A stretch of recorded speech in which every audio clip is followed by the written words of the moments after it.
And if you think about it, a lot of the decision makers, regardless of the politics and the skeptics and all of that, I think you've already seen this year quite a bit of momentum for people saying this is a bit of a serious issue. So I think the need and opportunity to sort of, as modelers, to be able to be in a position where we can try and sort of influence the decision makers to try and know how to understand it is one of the challenges. So that the whole communication, and there's still a breadth of issues there. But Monica, for you in your sort of role, where do you see the health?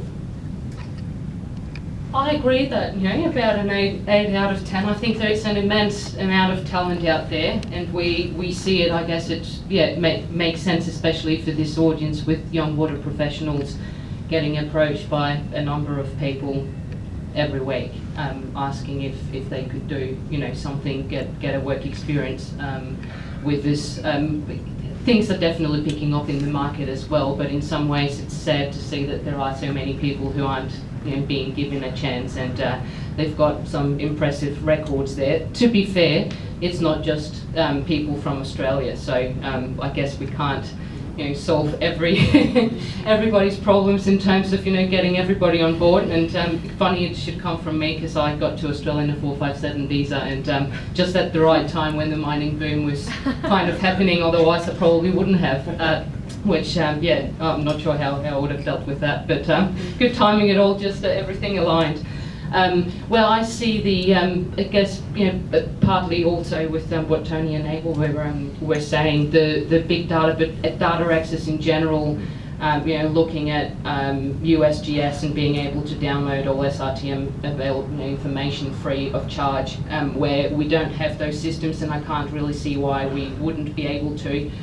One thing that was a big eye-opener for me, coming from a tiny little country in Denmark, 5 million people, mapped the heck out of the place, right? You can't see most of the islands on a world map, and all the databases access to all that information that you can either purchase some of it, but most of it available for free, which enables you to do a lot, and also increases the understanding of what you're looking at and the risks involved in using the data, which I think a lot of people, someone was saying that before, we all know that garbage in, garbage out.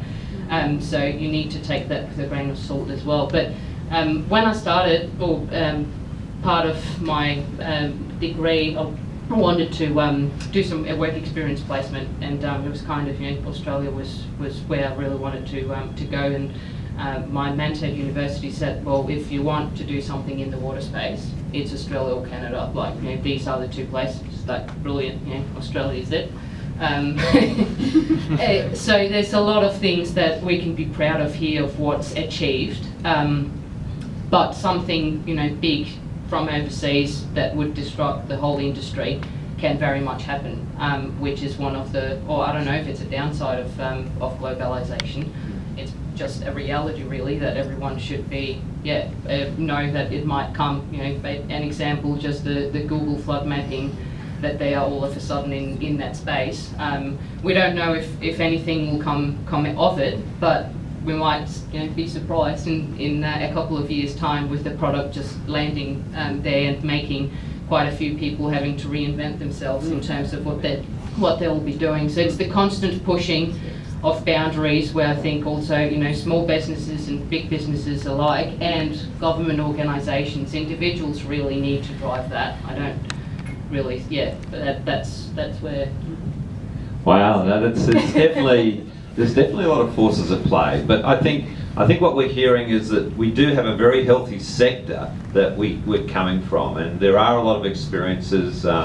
I've sort of been involved in different aspects of water for the last 20, 30 years, and there's always, you actually stumble over each other in southeast Queensland, which is sort of a nice problem. So I think you're in a good environment, and so in terms of the Queensland Water Modelling Network, there's more events to come this year. I think hopefully we've got most of your emails, so we're going to keep in touch. We're going to wrap up in a sec now. There'll be more chance to ask these guys questions, but let's thank Tony, Abel, and Monica. That was a very interesting insight. I just need to get out of the screen.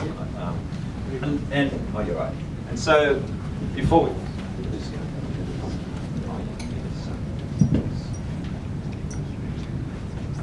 the bell now.